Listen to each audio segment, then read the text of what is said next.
میرے بڑے بھائی کا نام نوری نسل رکھا گیا تھا، مگر گھر میں سب ان کو نظر کہہ کر بلاتے تھے۔ نظر بھائی کبھی اس جگہ نہ گئے تھے کہ جس کے بارے میں کہا جاتا تھا وہاں انسانیت بکتی ہے، نہ ہی میرے بھائی کو اس بازار کے بارے میں معلومات تھی کہ جہاں حسن کے دلدادہ تماش بینی کو جاتے تھے۔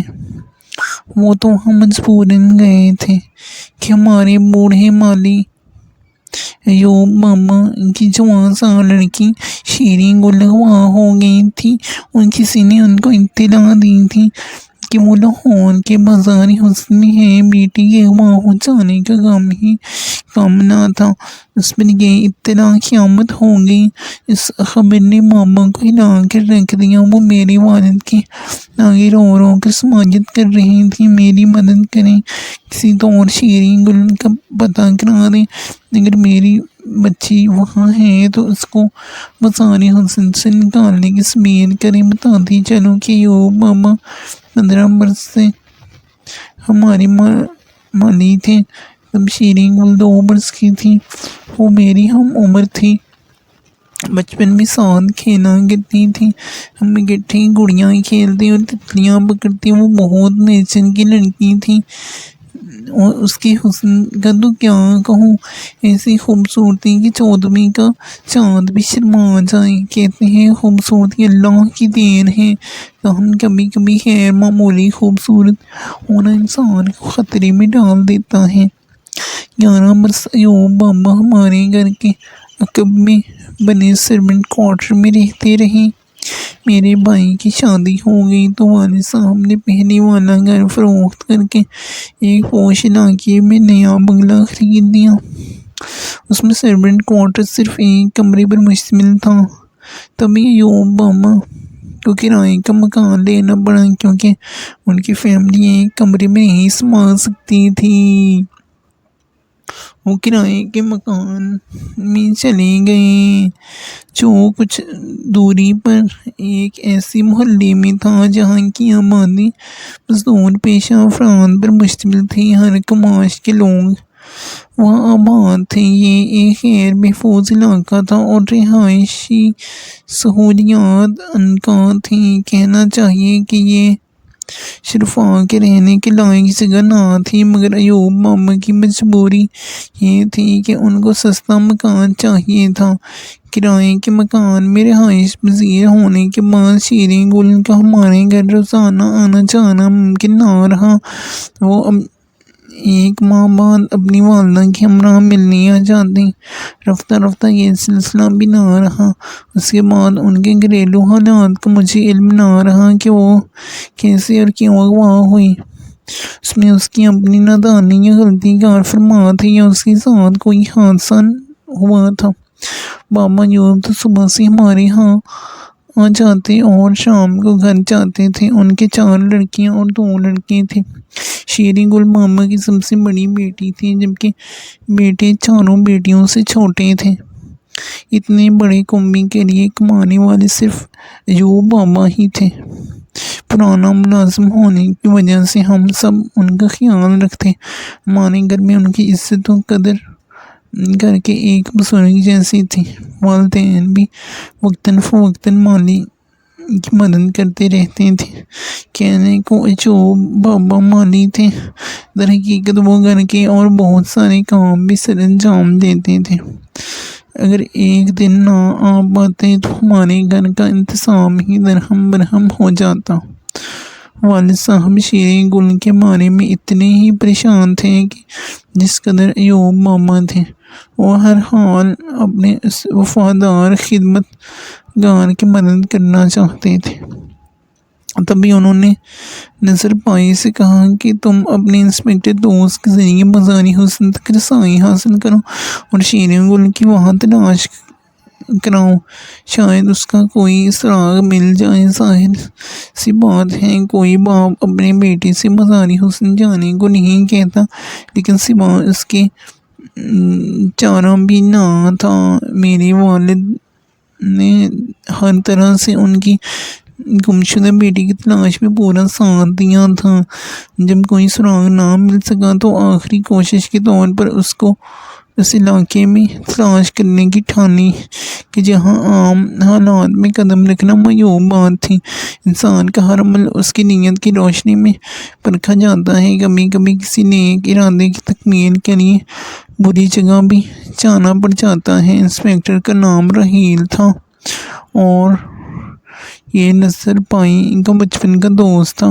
اس نے شیری گل کی تلاش کا بیڑا اٹھا لیا، تاہم بغیر بھائی کے وہاں مغویہ کی پہچان نہ کی جا سکتی تھی کیونکہ اس کی کوئی تصویر بھی نہیں تھی۔ میرا بھائی ہی اسے شناخت کر سکتا تھا۔ اگرچہ نذر بھائی کو یہ بات ان کے بس سے باہر لگتی تھی، مگر ماما یوب کی حالت ذات پر بھی ترس آتا تھا۔ جب نذر بھائی نے اپنے دوست انسپکٹر راہیل کے ساتھ اس بازار میں قدم رکھا تو ان کی آنکھیں کھلی کی کھلی رہ گئیں۔ انہوں نے اپنی بیوی کو بتایا، صوفیہ مجھے بے حد افسوس ہوا، وہاں کتنے چاند چہرے چمک رہے تھے۔ بلا شبہ یہ ہیرے آنکھوں کو خیرہ اور عقل کو مانند کرتے تھے، مگر میرا دل ان کی بدنصیبی پر رو رہا تھا۔ کاش یہ شریف گھرانوں کی عورتیں عزت سے دلہنیں بن کر بابل کے گھروں سے رخصت ہو پاتی اور سہاگنیں کہلاتی، تو ان کی زندگی بکاؤ مال نہ بنتی اور تباہی اور بربادی سے ہمکنار نہ ہوتی۔ وہاں نہ جانے کتنی ایسی تھیں جن کو بچپن میں ان کے گھروں کے سامنے سے گلیوں میں کھیلتے ہوئے اغوا کر لیا گیا تھا۔ آج شریف گھروں کی بچیاں انسانی درندوں کا دل بہلانے پہ مجبور ہیں۔ ہم ایک دلال کے ہمراہ گاہک بن اس بازار پہنچے تھے۔ ہمیں شیری گل کا سراغ نہیں ملا۔ ہم نے پہلے روز ہی جان لیا کہ کافی روپیہ خرچ ہوگا اور وقت برباد ہوگا، تبھی شاید کوئی سراغ مل سکے گا۔ اس مہم پر واقعی کافی روپیہ خرچ ہوا۔ راہیل اور نذر بھائی کئی دن تک جاتے رہے، بس اسی قدر معلوم ہو سکا کہ کنڈے شیری گل کو لائے ضرور تھے، لیکن کچھ روز بعد یہاں سے لے گئے اور اب اس کو سندھ پہنچا دیا ہے۔ یوب بابا کی بیوی سرینا ہمارے گھر آتی بیٹی کے بارے میں معلوم کرنے اسے بیچاری کی حالت دیکھی نہ جاتی تھی۔ رو رو کر برا حال تھا۔ امی چپ کراتی، سمجھاتی، تسلیاں دیتی، لیکن اس کے آنسو نہ تھمتے۔ تو وہ کہتی، اچھا رو لو، رونے سے دکھ نہیں جاتے۔ ہاں جی، ہلکا ہو جاتا ہے۔ سرینا خالہ میرے بھائی کے آگے ہاتھ جوڑ کر کہتی، بیٹا تم اس کو کہیں سے تلاش کر لاؤ ورنہ میں مر جاؤں گی۔ خالہ میں پوری کوشش کر رہا ہوں، پولیس سے بھی مدد لی ہے، لیکن وہ وہاں نہیں ملی ہے۔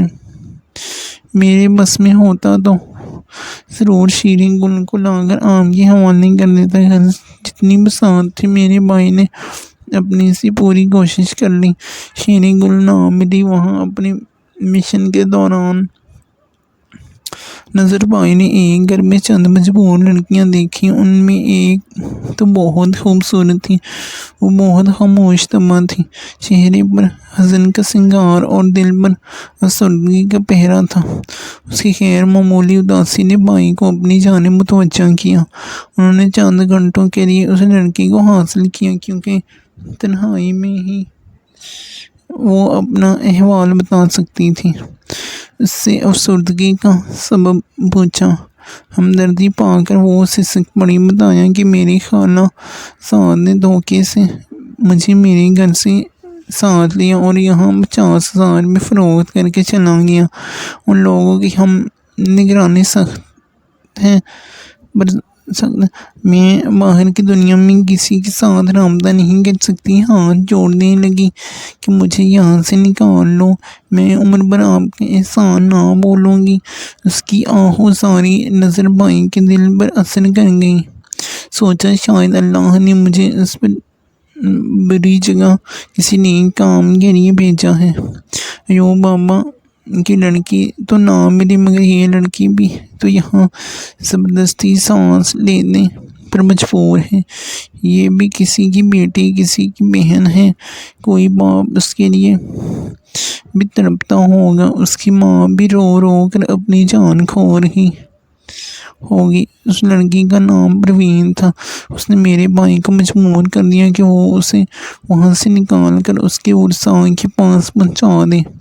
نور نظر کو مجبور ہو کر وعدہ کرنا پڑا کہ وہ اس کی نجات کے لیے پوری کوشش کرے گا۔ پروین کی وجہ سے نظر بھائی اب وہاں جانے لگے۔ انہوں نے انسپکٹر راحیل سے کہا کہ ایوب بابا کی لڑکی تو نہ ملی، لیکن ایک اور لڑکی ایسی ہے کہ جس کی مدد کرنا نیکی کا کام ہے۔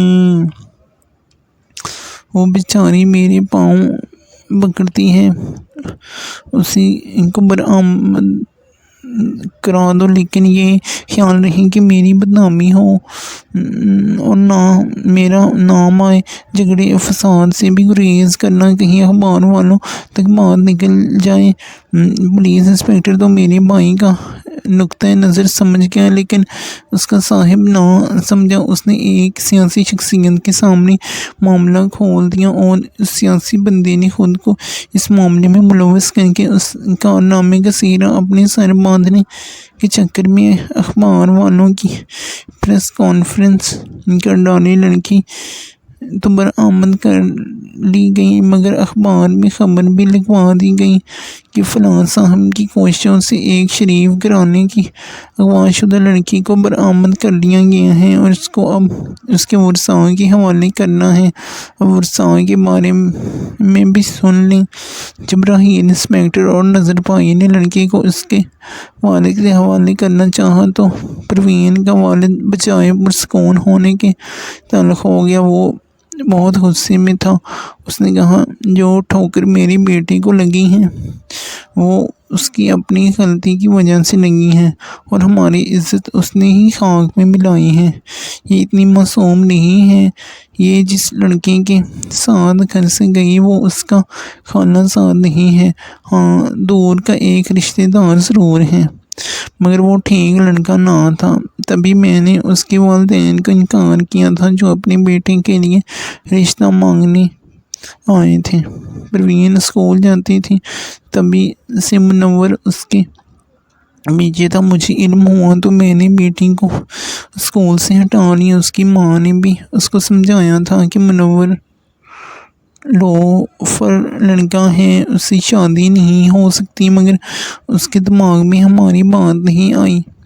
اس نے اس کے ساتھ رابطے رکھا اور جب میں نے منور کے ماں باپ کو سختی سے منع کر دیا کہ دوبارہ میرے در پر پروین کے رشتے کے لیے مت آنا، تو میری بیٹی نے ہم کو دھوکہ دیا، خود اپنے پیروں پر کلہاڑی مار لی۔ ایک دن اسی لڑکے کے ساتھ بھاگ نکلی۔ ہم مرد ہیں، مہر کی دنیا سے واقف ہیں، کون کیا کر رہا ہے، کون اچھا ہے، کون برا ہے، ہم جانتے ہیں۔ گھر میں بیٹھی عورتیں اور ہماری بچیاں تو نہیں جانتی کہ باہر کون کیا کر رہا ہے، معاشرے میں ان کی کیا حیثیت ہے۔ منور ہی نہیں، اس کے والدین بھی ٹھیک لوگ نہیں، میں ان کے بارے میں خوب جانتا تھا۔ معاشرے میں ان کا کوئی مقام نہ تھا، لوگ ان کو اچھا نہیں جانتے تھے، مگر پروین نہ سمجھی اور ہماری عزت و آبرو پر بٹا لگا دیا۔ دیکھو کس جگہ اس بدکماش نے اس کو پہنچا دیا، جبکہ اب سارے جہاں میں ہماری بدنامی ہو چکی ہے۔ اخبار میں نہ صرف اس کی قحبہ خانے سے برآمدگی کی خبر چھپ گئی ہے، بلکہ اس کے نام کے ساتھ اس کے باپ کا بھی نام چھپ گیا ہے۔ تو میں کیوں کر اب ذلت کو مزید برداشت کروں گا؟ میں ہرگز اس کو قبول نہیں کروں گا جنہوں نے ہمدردی کر کے اس کو برآمد کرایا ہے، اب بے شک وہی اس کو رکھ لیں۔ نور نظر بھائی، راحیل بھائی، حتیٰ کہ میرے والد بھی اس شخص کو سمجھانے گئے، مگر وہ نہیں مانا۔ لڑکی نے میرے ابو کے پاؤں پکڑ لیے اور بولی آپ مجھے مدد کریے گا، اپنے گھر کی نوکرانی بنا لیں، مجھے مار ڈالیں، مگر کسی اور کے حوالے نہ کرنا، کہیں کوئی پھر سے مجھ کو نہ بیچ دے۔ بہت غلیظ اور خوفناک جگہ ہے شریف لڑکوں کے لیے دوزخ غرض۔ اس نے اتنی آہوازاری کی کہ ابو نے پروین کو اپنے گھر پناہ دے دی، لیکن اب وہ اسی سوچ مسار میں تھی اس کا کیا کرے۔ پروین نے شاید دل میں فیصلہ کر لیا تھا کہ اسی گھر میں ہی رہنا ہے۔ وہ نہ تو کسی اور پر اعتماد کرنے پر تیار تھی اور نہ دارالمان جانے پر تیار تھی اور نہ کسی رشتہ دار کے گھر جانا چاہتی تھی۔ ظاہر ہے کہ اس کے سنگی ماموں، چچا، خالو وغیرہ تک اس کو قبول کرنے پر آمادہ نہ تھے۔ ان میں سے کوئی اس کو رکھ بھی دیتا، لیکن اخبار میں خبر لگنے اور اس کی تصویر شائع ہو جانے کی وجہ سے وہ سب کے لیے ناقابل قبول ہو گئی تھی۔ والد صاحب رحیل پر برہم تھے کہ اگر نیکی کا کام کیا ہی تھا تو اخبار میں اس کا اشتہار لگوانا کی کیا ضرورت تھی۔ بے چارہ رحیل کیا جواب دیتا؟ وہ تو ایک معمولی پولیس انسپکٹر تھا۔ جنہوں نے پریس کانفرنس بلوائی انہوں نے نیک نامی اپنے سر لینا چاہی۔ ان کو اپنے دونوں کی ووٹوں کی فکر تھی۔ اس طرح لڑکی کی کہانی منظر عام پر آ گئی۔ والدہ اور بھائیوں نے نہ ہی اس کے کسی رشتہ دار نے اس کے ساتھ ناطہ رکھنا قبول کیا، کیونکہ خبر سے یہ حقیقت ظاہر ہو گئی کہ اس کو بسار حسن سے بازیاب کروا لیا گیا تھا۔ کچھ دنوں بعد پروین نے میری والدہ کو یہ دیا کہ وہ اس کو اپنی بہو بنا لے۔ یہ کیسے ممکن ہے؟ لڑکی نور نظر شادی شدہ ہے، جبکہ میرا چھوٹا بیٹا ابھی طالب علم ہے۔ اتنی جلد اس کی شادی نہیں ہو سکتی۔ اس کو شادی کے لیے کہوں تو بھی وہ رضامند نہیں ہوگا۔ کیا کروں گی؟ صبر کرو میری بیٹی، بن کر رہنا ہے تو رہو۔ کسی نیک اتوار انسان کا رشتہ تلاش کر کے تمہاری شادی کرا دوں گی۔ وہ بولی مجھے شادی کا شوق نہیں، مجھے آپ لوگوں سے غرض ہے، آپ سے محبت ہو گئی ہے، اس گھر کو اپنا گھر سمجھ لیا ہے۔ یہی خوف ستاتا ہے کہیں آپ لوگوں کی شفقت اور اس گھر سے دربدر نہ ہو جاؤں۔ یہ واقعہ 1973 کا ہے اور 19 مارچ کو سارے اخبارات میں یہ خبر شائع ہوئی تھی کہ پروین فرزی نام کو کعبہ خانے سے برآمد کرا لیا گیا ہے۔ چونکہ خبر میں انسپکٹر کے ساتھ نور نظر بائی کا نام بھی چھپ گیا تھا تو ان کو بھی کافی دن پریشانی اٹھانا پڑی تھی۔ والد صاحب اس سیاسی شخص سے بھی جا کر ملے تھے کہ آپ نے یہ کیا کیا ہے، کتنے ہی لوگوں کا نقصان کر دیا ہے، مگر تیر کمان سے نکل چکا تھا، واپس کیسے آ سکتا تھا؟ اس تمام قصے میں کوئی ایسی بات نہیں تھی کہ جس سے میرے والد اور بھائی کو پشیمانی یا پچھتاوا ہوتا، کیونکہ جو کام نیک نیتی یا کسی کی بھلائی کی خاطر کیا جائے اس میں پھر دنیا کی پرواہ نہیں رہتی اور نہ پچھتاوے کا سوال پیدا ہوتا ہے۔ پروین کو گناہوں کی آماج کہاں سے نکالنا احسن بات تھی، لیکن اس عمر کی اخبارات میں تشہیر سے سارا معاملہ چوپٹ کر کے رکھ دیا تھا۔ لڑکی کی تصویر کا شائع ہو جانا والدین کے لیے بھی اور خود لڑکی کے لیے بھی عذاب کا باعث بن گیا۔ نظر بائی کو اس کے سسر نے بلا کر کافی برا بھلا کہا تھا کہ صاحبزادے آپ کو کعبہ خانوں میں اغوا شدہ لڑکیوں کی برآمدگی سے بڑی دلچسپی ہے، آپ وہاں جاتے ہی یوں ہیں، وہاں نیک ارادے سے جائیں، دنیا تب بھی آپ کو بد چلن نہیں سمجھے گی، کیونکہ کیچڑ میں پاؤں دھرنے سے کپڑوں پر چھینٹیں تو پڑتی ہی ہیں۔ بھائی نے لاکھ بزرگوار کو سمجھانا چاہا کہ چچا جان، میں نے کوئی جرم کیا ہے اور نہ برائی کی نیت سے وہاں گیا تھا۔ ایک مصیبت زدہ لڑکی کی التجا پر اس کے برے ماحول سے نجات دلوا دی ہے، مگر وہ تو ایسے آنکھ بولا تھے کہ علمان کچھ رشتہ داروں نے تو یہ تک مشہور کر دیا کہ نور نظر میاں کا چال چلن ٹھیک نہیں رہا ہے، ایک مال داری کے عشق میں گرفتار ہے۔ حالانکہ یہ ایک اتفاق تھا کہ شیریں گل نہ ملی مگر پروین مل گئی، جس کے آنسوں کے آگے وہ بے بس ہو گئے۔ بلاخر اس مجبور کا ساتھ دیا، جبکہ اس بیچاری کو اس دلدل سے نکل آنے کے بعد بھی سکون نصیب نہ ہوا۔ وہ 2 سال ہمارے گھر رہی، میرے والدین نے اس کو کسی کے حوالے کیا اور نہ گھر سے نکالا۔ زمانے کی باتیں سہ لی۔ اس میں میری بھابھی یعنی نور نظر بھائی کی بیوی کا رویہ کمال کا رہا۔ انہیں نے اپنے شوہر کے پاس داری کی اور بھابھی کی وجہ سے پروین کو دربدر نہ ہونا پڑا۔ وہ بولی، جب اس لڑکی کو جو برائی سے بچنا چاہتی ہے ہم نے پناہ دی ہے، تو اسے گھر سے بے گھر کرنے سے اللہ تعالیٰ ہم سے ناراض ہو جائے۔ جیسے بھی حالات ہوں گے ہم مقابلہ کریں گے، مگر پروین کو نہیں نکالیں گے۔ بلاخر اللہ تعالیٰ کو پروین پر رحم آ گیا۔ ایک روز ہمارا گھر تلاش کر کے اس کی ماں اپنے چھوٹے لڑکے کے ساتھ آ گئی اور کہا کہ میں نے پروین کے والد کو راضی کر لیا ہے۔ میرے بھائی نے بھی ان کو کافی سمجھایا ہے، بلکہ سمجھاتے رہتے ہیں۔ وہ راضی ہو گئے ہیں پروین کو اپنے گھر رکھنے کے لیے۔ جو بھی حالات گزرے، آخر کو یہ ہماری بیٹی ہے، میں اس کو لینے آئی ہوں۔